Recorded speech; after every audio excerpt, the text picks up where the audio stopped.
में श्रवण कर रहे थे, माता कुंती ने कृष्ण से दुख मांगा है कि गोविंद अगर देना है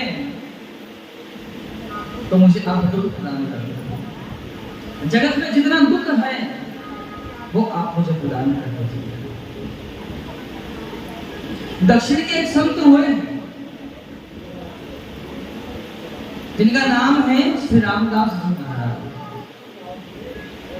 एक दिन राम जी की सेवा कर रहे थे, बहुत सावधानी से सुनिए।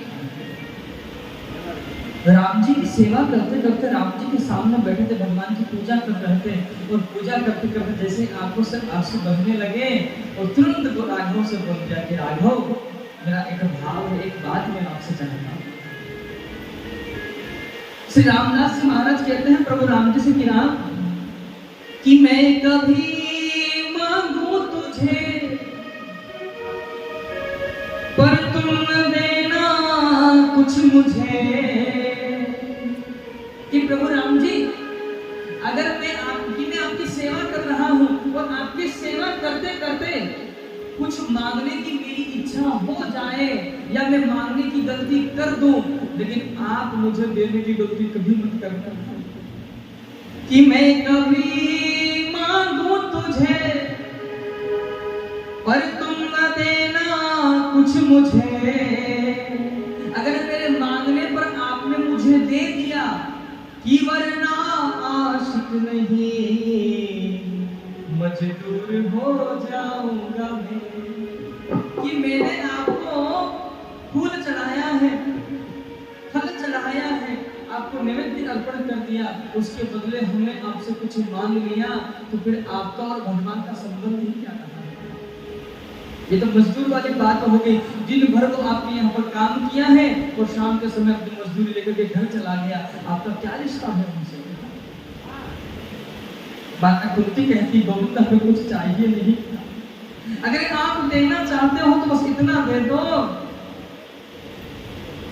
कि जब हम आप देना चाहते हो तो हमें दुख प्रदान कर दो कि जब वो दुख आएगा तब आप हमारे साथ रहेंगे। माता कुंती ने जैसे ही ये बात कही, कृष्ण ने कहा कि भगवान, अपने जीवन पर्यंत तो दुख भोगा है, आज सुख की घड़ी आई है तो आज आप मुझसे दुख मांग रहे हो। अरे इतना सुख मांग लो, इतना वैभव मांग लो कि कभी दुख की छांव भी आप तक न पहुंचे। जैसे ही ये बात कही तो माता कुंती कहती कि लाला, ऐसा सुख किस काम का जो आप हमें छोड़कर हमसे दूर हो जाए। इससे तो दुख ही अच्छा है ना, कि जब हमारे ऊपर दुख आन पड़ा है और हमने आपको आवाज लगाई, आप जैसे खड़े थे वैसे ही दौड़ करके आ गए। जब मेरे पुत्र वधू की लाज सभा बीच लुटी जा रही थी, तब आपको आवाज लगाई कि प्रभु, वो पानी है सर से ऊपर, मुसीबत अड़ गई है, आज हमको तुम्हारी जरूरत पड़ गई है। और आप जैसे भोजन कर रहे हो, थाल छोड़े और भागे भागे चले आए। हमें अगर आप देना चाहते हो तुम प्रदान करो। ऐसे प्रसंग का यहाँ उल्लेख है। कदाचित 5 पांडवों ने भगवान श्री कृष्ण से कुछ न कुछ मांगा है, गोविंद ने सबको प्रदान किया है। अब मेरे गोविंद द्वारिका जाना चाहते हैं, लेकिन आज 52 दिन हो गए।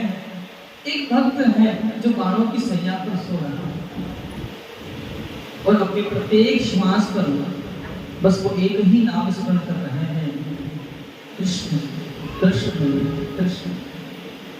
मेरे गोविंद ने विचार किया, बाबा को दर्शन भी देना है। और ये पांडव अब राजा बन गए, इनको उपदेश की आवश्यकता भी है। सो मेरे ठाकुर जी ने कहा कि वो है 5 पांडव और द्रौपदी को अपने साथ लिए और सीधे पहुंच गए जहां दादा रामकृष्ण जी। 52 दिन हो गए हैं, बाबा बाणों की सैया पर सो रहे हैं, कृष्ण कृष्ण शब्द का उच्चारण कर रहे हैं। युधिष्ठिर जी महाराज ने जाकर के चरणों में प्रणाम करते हो, कहा कि बाबा आपके श्री चरणारविंद में हम पांचों पांडवों और द्रौपदी से प्रणाम स्वीकार है। जैसे ही युधिष्ठिर जी की ये बात सुनी है,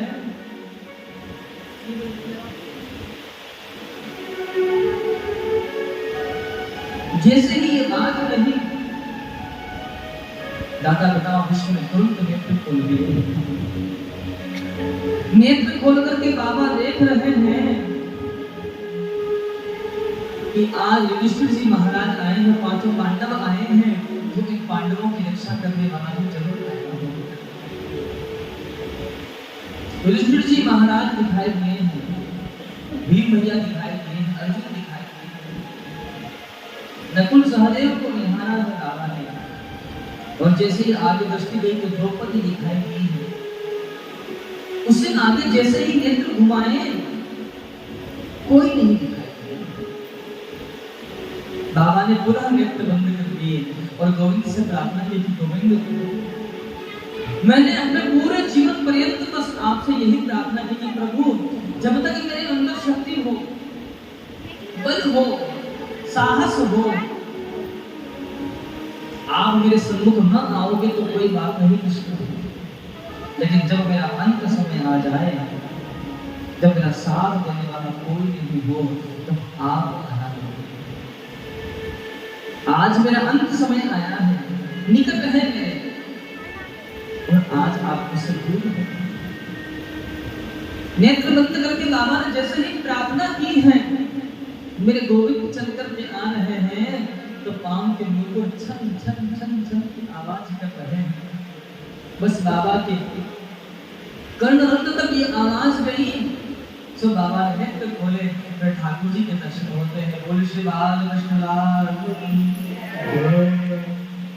मन ही मन में दादा पिता विष्णु ने गोविंद के चरणों में प्रणाम किया। मेरे गोविंद मुस्कुराए और मुस्कुरा करके बोले, बाबा ये युधिष्ठिर जी महाराज राजा बन गए हैं, अब आप इनको उपदेश दीजिए।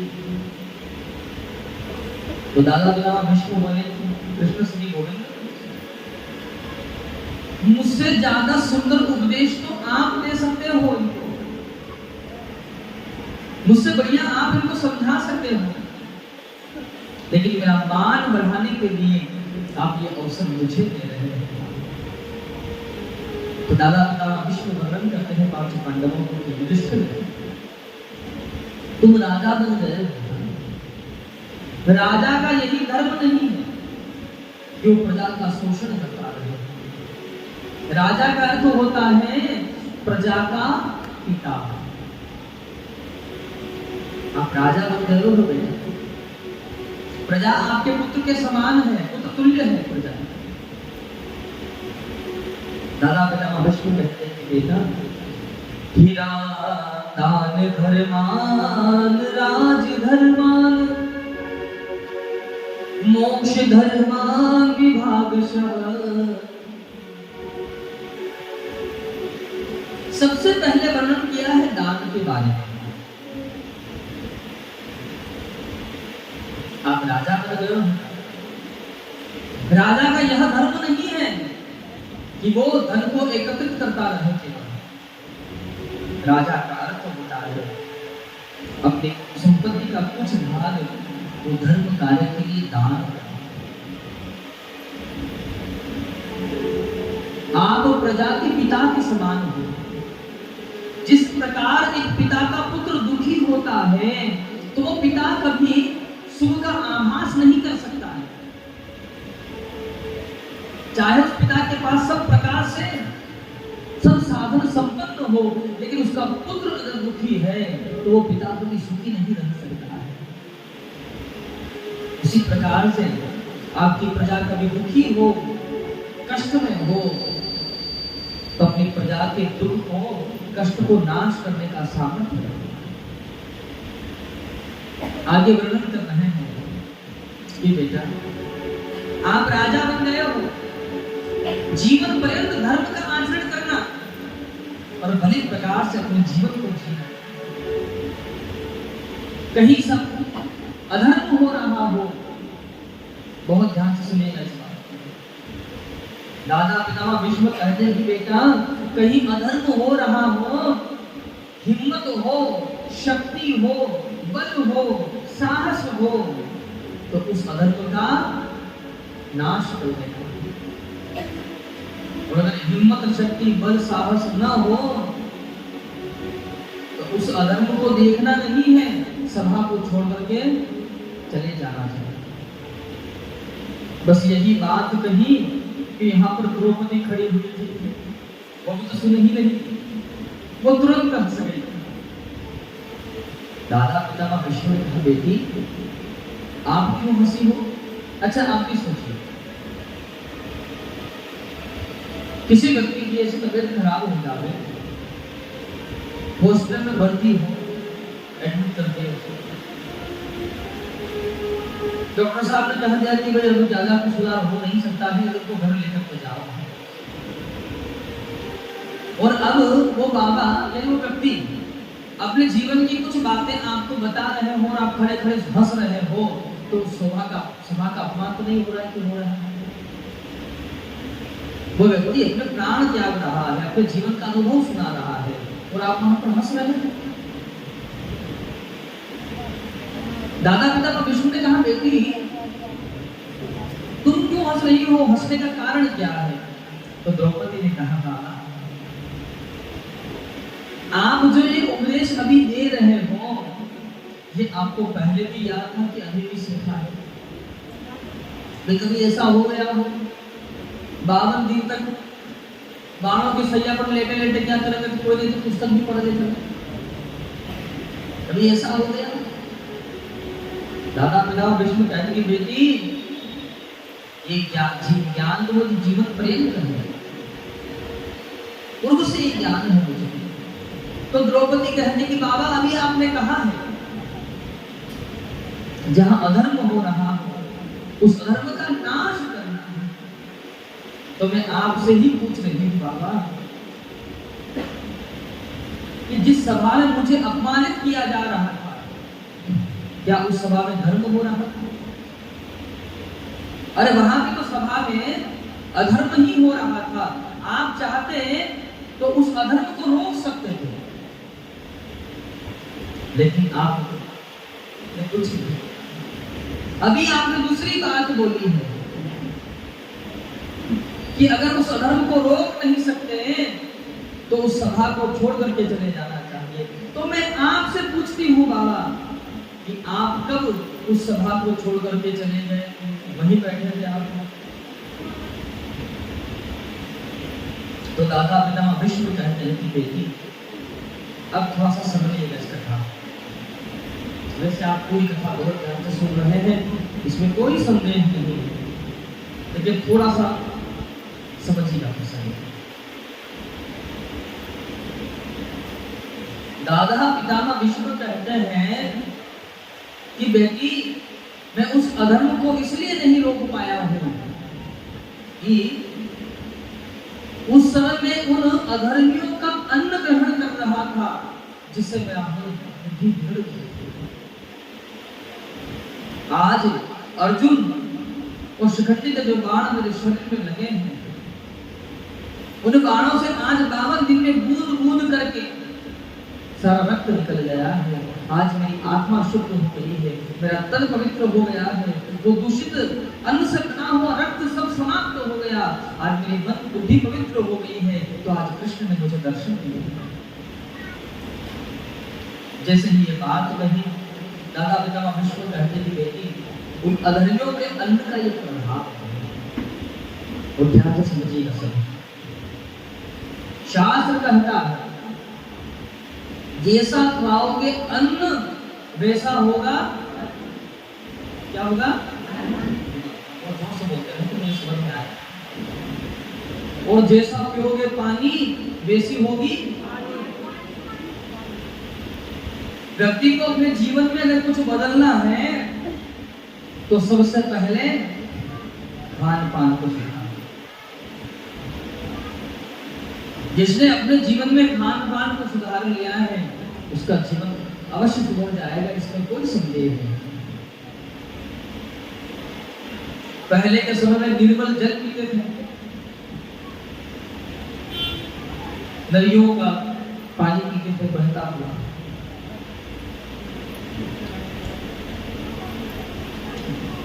निर्मल जल पान करते थे, इसलिए बुद्धि भी कैसी होती थी?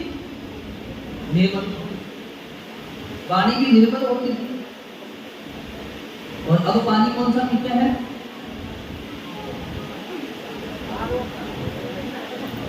फिल्टर वाला। इसको फिल्टर करेंगे और फिर उस पानी को पिएंगे, तो व्यक्ति भी फिल्टर वाला ही हो गया है।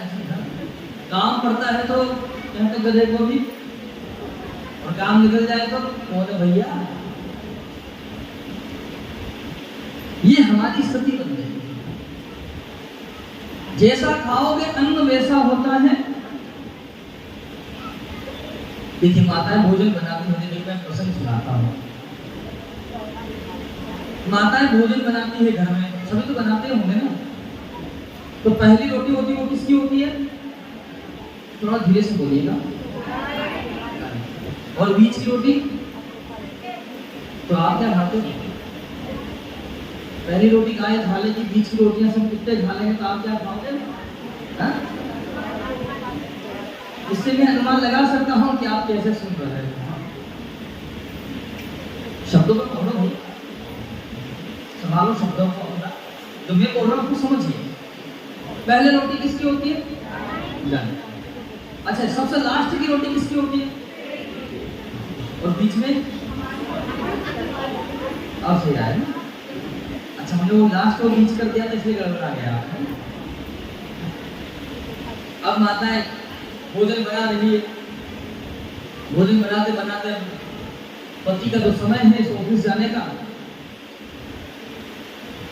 बोले जल्दी से भोजन बनाओ। अब माता जी ने भोजन लगाया तो क्या किया माता जी ने? हड़बड़ी वो पहली रोटी थी वो किसके नाम की थी? गाय के नाम की। ध्यान रहा नहीं और वो रोटी गलती से पति की थाली में खिसकाई। और लेट तो हो ही रहा है, उनको ऑफिस जाना है, तो थाल लेकर के आए पति को। पीछे बैठे हैं, सर हिलेगा समझ जाएंगे, देखो गड़बड़ की यहाँ हो रही है, ध्यान से हाँ करिएगा। पहली रोटी थाली में खिसकाए और सीधा पति के सामने लेकर के गए। और बेचारा पति जाना उसको भी हड़बड़ी नहीं ट्रांसफर करके बेचारा पानी जैसा मिला वैसा। अब पहली रोटी किसकी थी? अब जैसा खाओगे अन्न वैसा होगा। अब पति ने किसका भाग खाया है? गाय जैसा स्वभाव बेचारे में। कितना भी कुछ कहे तो फर्क नहीं पड़े।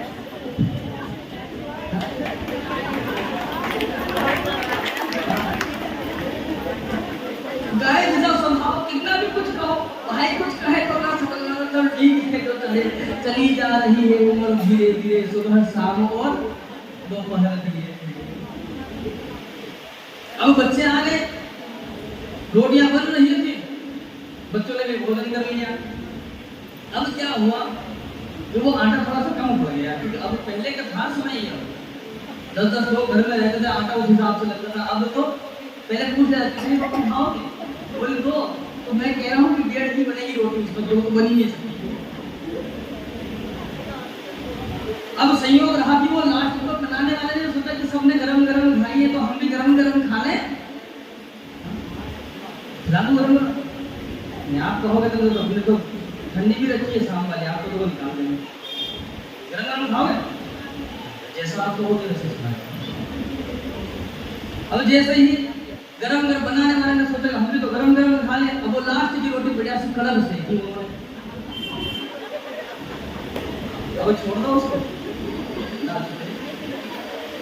बड़ी कड़क हो गई। अब वो किसकी बात था? अब उन्होंने अपनी थाली में खिसकाई बनाने वाले ने, और उसने खा लिया। अब जैसा खाओगे अन्न वैसा होगा। कितना भी चुप कर लो चुप ही ना हो, बोले बस। क्या मैं आपके यहाँ की बात नहीं करता।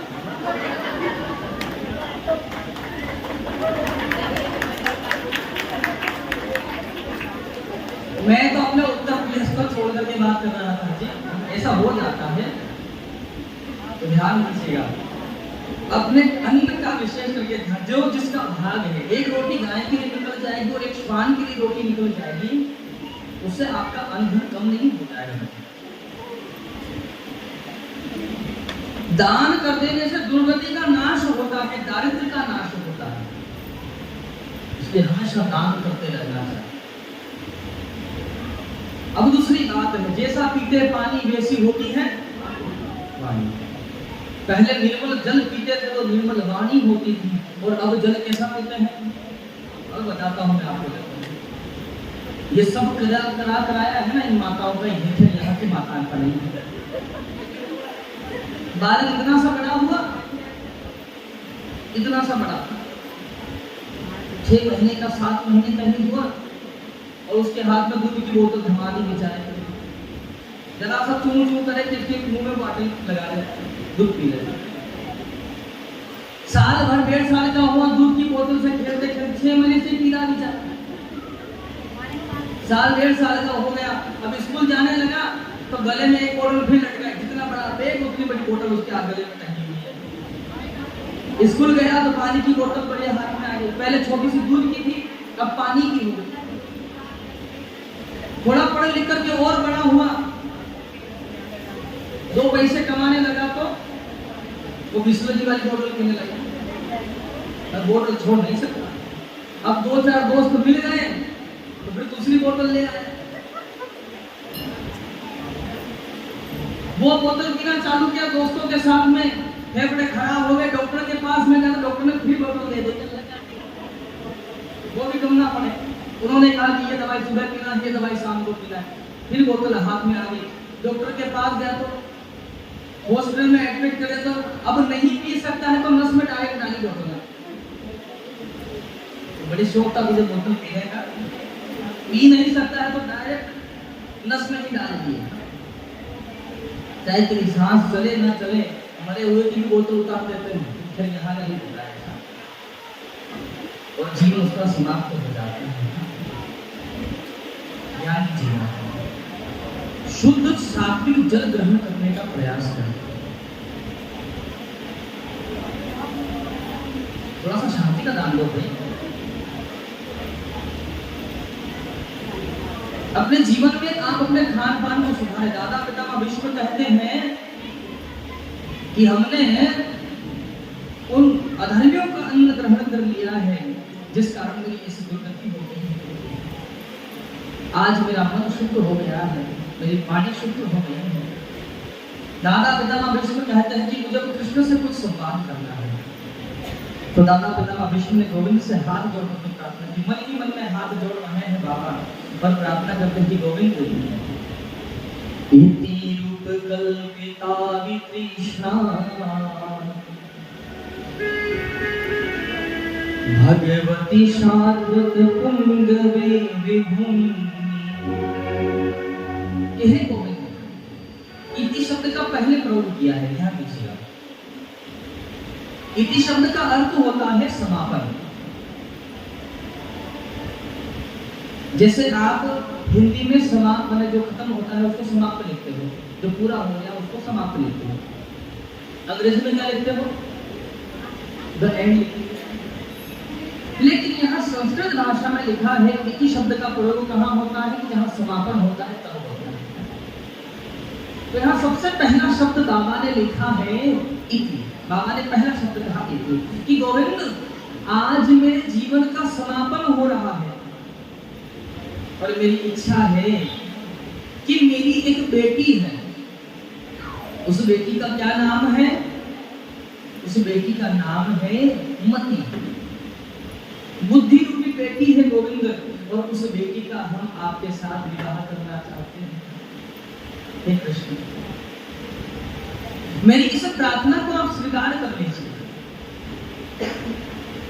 मैं आपका बड़ा अपराधी हूं गोविंद, मेरे कारण आपको अपनी प्रतिज्ञा तोड़नी पड़ी है। मेरे कारण आपको मेरी कुलवधू की चप्पलें उठानी पड़ी है। आपको चप्पलें उठानी पड़ी है। मैं बड़ा अभागा हूं, मेरे अपराध को क्षमा करेगा। अब भगवान गोविंद ने प्रतिज्ञा कैसे तोड़ी है उसी कथा को संग वर्णन करते हैं। महाभारत महासंग्राम संग्राम प्रारंभ नहीं हुआ है, उससे पहले की बात। दादा पितामह भीष्म ने दुर्योधन से कहा कि दुर्योधन, अच्छा मैं जो बोल रहा हूं आप तक आवाज बराबर आ रही है ना? समझ में भी आ रहा है? नहीं आ रहा है तो जिनको आ गया उनसे समझ लीजिएगा। प्रेम से बोलेंगे बोल रहा। दादा पितामह भीष्म दुर्योधन से बोले कि दुर्योधन, द्वारिका जाकर के कृष्ण से सहायता मांग लीजिए। जैसे ही ये बात कही तो इधर दुर्योधन महाराज पहुंचे हैं गोविंद से सहायता मांगने के लिए। उस समय गोविंद कहाँ कर रहे थे? अपना जो कक्ष है उसमें विश्राम कर रहे थे, लेकिन कन्हैया को नींद नहीं आई थी। ऐसे ही लेटे हुए थे कि उसी समय ये दुर्योधन आ गया। इस प्रसंग को बहुत सावधानी से समझिएगा। जब आप बहुत सावधानी से इसको सुनेंगे समझेंगे तब ही आपको ये बात समझ में आएगी।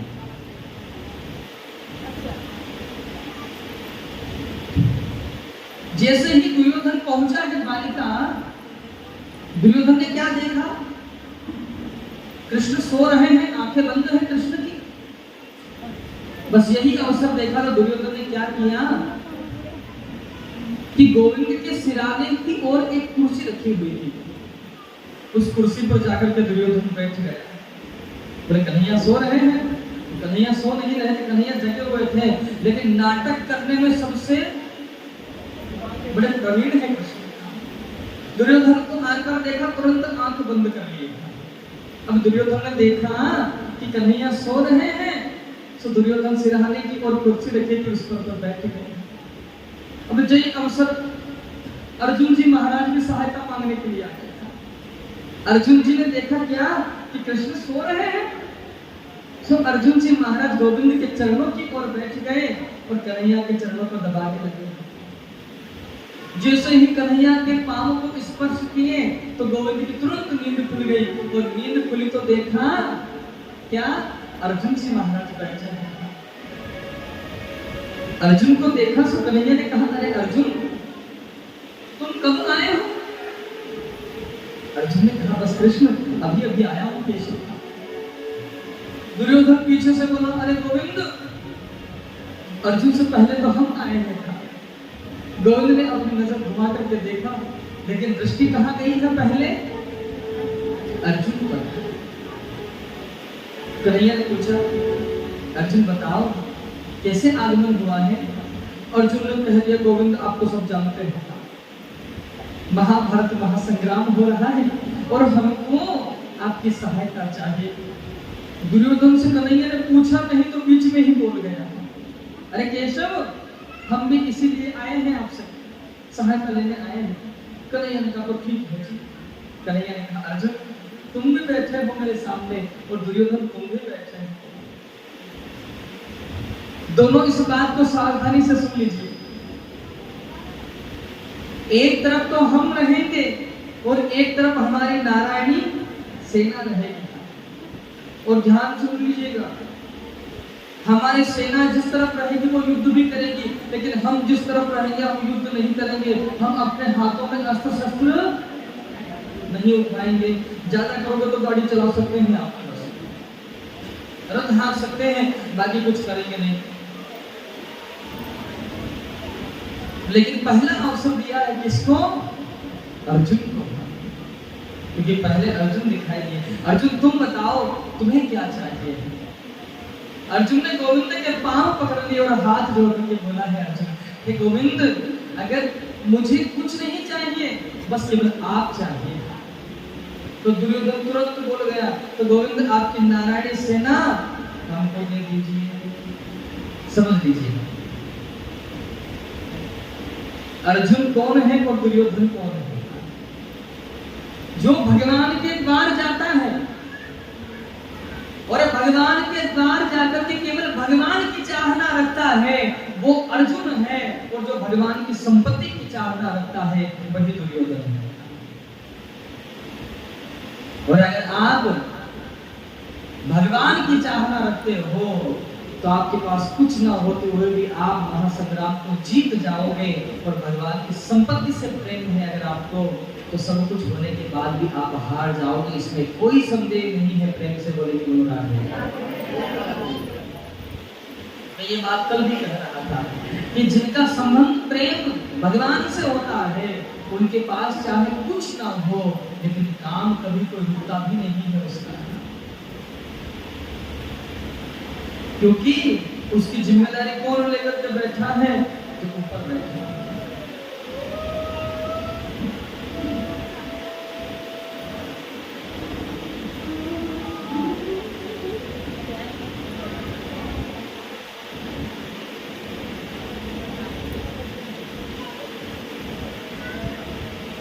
अगर आप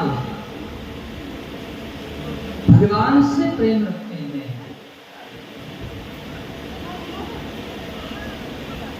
तो आप सही मायने में भगवान के भक्त हो सकते हैं। भगवान से प्रेम से बोलेंगे बोलो राधे। दुर्योधन ने भगवान श्री कृष्ण से की संपत्ति मांगी, उनकी सेना मांगी। दुर्योधन मन में विचार कर रहा है, अरे कृष्ण को मैं मांग लूंगा, वहां युद्ध में भोजन तो है नहीं कि करके चले आओगे घर पर, यहाँ में तो जाना नहीं है कि बरात में मैं भोजन किए घर आ गए। अरे वहां तो लड़ाई करना है, ये अस्त्र शस्त्र नहीं उठाएंगे तो करूंगा क्या है इनका, और सेना होगी तो अस्त्र शस्त्र चलेंगे तो हम जीत जाएंगे। बस यही बात दुर्योधन ने दादा पिता भीष्म से आकर के कहा। दादा ने कहा क्या हुआ है तुम गए थे बालिका? तो दुर्योधन ने कहा कि बाबा कृष्ण ने कहा है कि हम महाभारत युद्ध में अस्त्र शस्त्र नहीं उठाएंगे, और एक तरफ हम रहेंगे, एक तरफ हमारी नारायणी सेना रहेगी। बाबा ने कहा तो फिर आपने क्या किया? बलिमान होना क्या था बाबा? हमने गोविंद से उनकी सेना को मार दिया। बाबा तुरंत समझ गए कि तेरी हार निश्चित हो गया। तुरंत दादा पितामह भीष्म ने प्रतिज्ञा की है कि कृष्ण ने अगर प्रतिज्ञा ली है कि महाभारत युद्ध में वो शस्त्र नहीं उठाएंगे, तो मैं भी शांतनु बिहारी भीष्म अगर मैं उनसे शस्त्र न उठवा दूं तो मैं भी उनका पुत्र न कहलाऊंगा।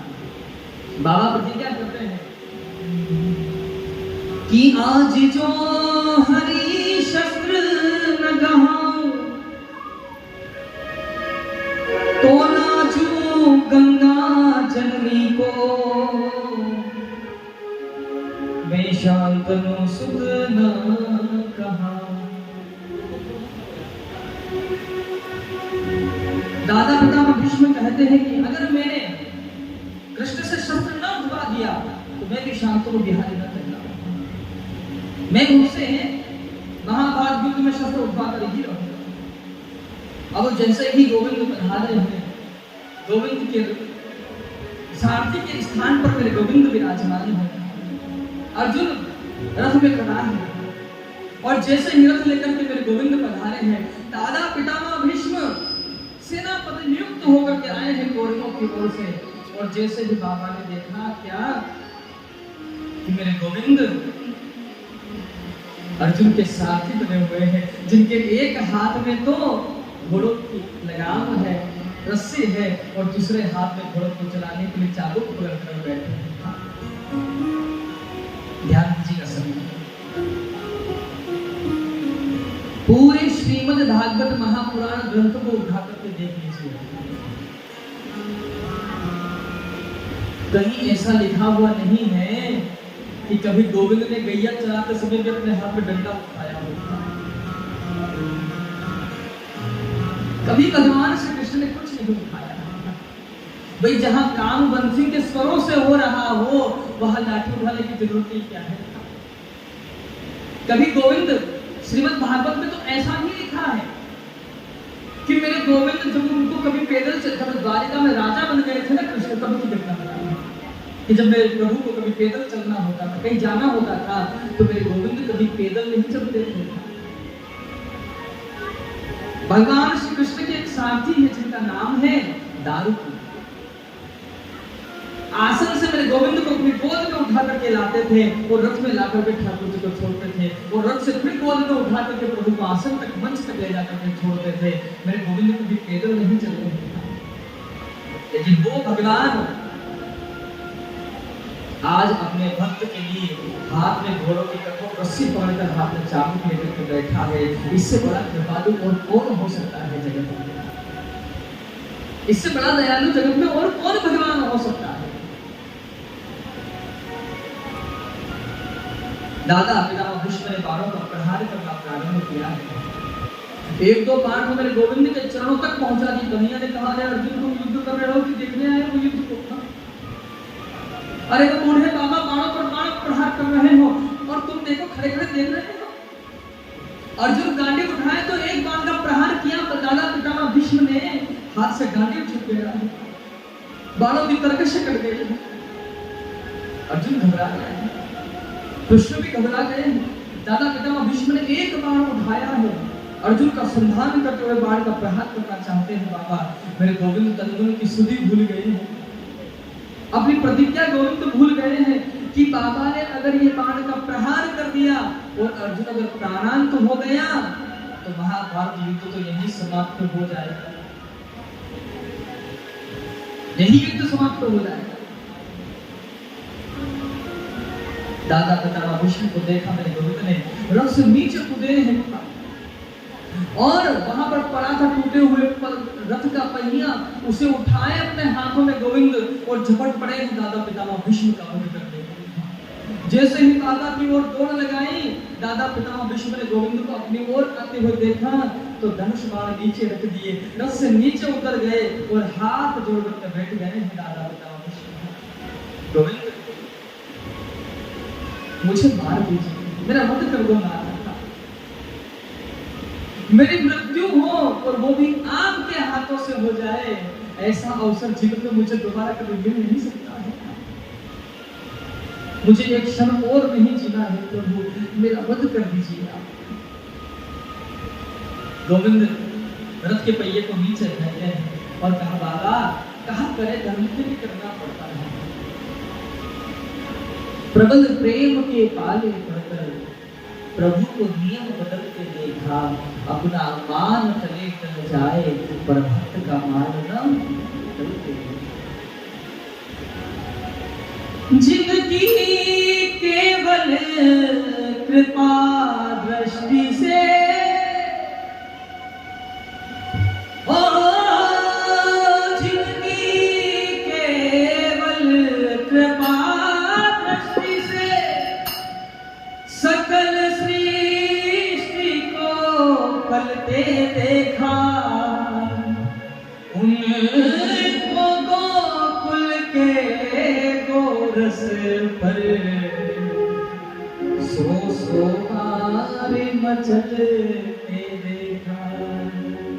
प्रबल प्रेम के पाले पड़कर प्रभु को नियम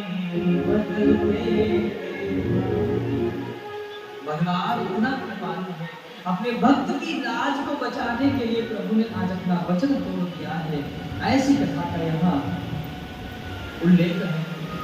दादा पितामह भीष्म से प्रभु ने कहा कि बाबा आपको हम आशीर्वाद देते हैं, आप हजारों वर्ष तक जिए। दादा पितामह भीष्म ने कहा, प्रभु ऐसा नहीं कहा, हमारी तो बस यही इच्छा है क्या कि देहांत काले तुम सामने हो, मुरली बजाते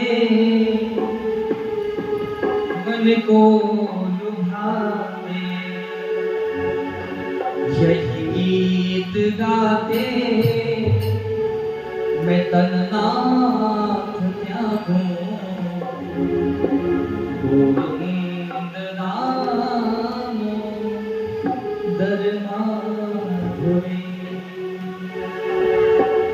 दादा पितामह भीष्म गोविंद से प्रार्थना करते थे, गोविंद एक क्षण और जीने की कोई इच्छा नहीं है, बस आप सामने रहो और मैं अपने प्राण त्याग दूं, इससे ज्यादा मुझे कुछ नहीं चाहिए। बड़े भाव के साथ आइए पद का गान करेंगे।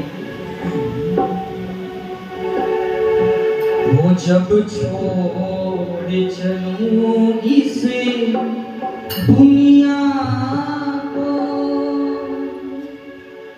होठों पर नाम तुम्हारा। बड़े प्रेम के साथ बुलाएंगे।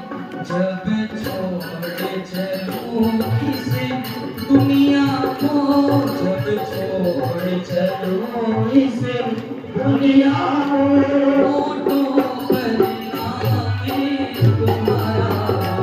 जब छोड़ चलूं इस दुनिया को, होठों पर नाम तुम्हारा।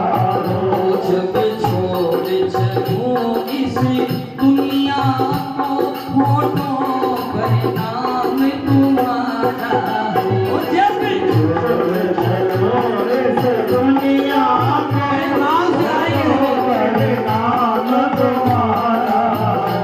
चाहे स्वर्ग मिले या नरक मिले, चाहे स्वर्ग मिले या नरक मिले, चाहे स्वर्ग मिले या नरक मिले, चाहे स्वर्ग मिले या नरक मिले। हृदय में वास तुम्हारा, हृदय में वास तुम्हारा। जब छोड़ चलूं इस दुनिया को, जब छोड़ चलूं इस दुनिया को।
प्रेम के साथ मैं चाहूंगा इन पंक्तियों को आप सभी गाइएगा। बहुत सुंदर पंक्ति है। इस पद की ये पंक्तियां बहुत सुंदर है। बड़े प्रेम से ताली सेवा करके सभी गाइएगा बड़े भाव के साथ। हो उस वक्त कन्हैया आ जाना, उस वक्त कन्हैया आ जाना, उस वक्त कन्हैया आ जाना, उस वक्त कन्हैया आ जाना। जब चिता पे जाके शयन करूं, जब चिता पे जाके शयन करूं, जब चिता पे जाके शयन करूं, जब चिता पे जाके शयन करूं। और भगवान से प्रार्थना करेंगे, प्रभु आपका क्या काम है? उस समय आप आओगे तो आपको क्या करना है? तो एक छोटा सा काम करना है आपको। क्या? मेरे मुख में तुलसी दल देना, मुख में तुलसी दल देना, मेरे दुख में तुलसी तल देना, तुलसी तल देना, बस इतना काम तुम्हारा, बस इतना काम तुम्हारा है। छोड़ चलो इस दुनिया को, छोड़ चलो इस दुनिया को,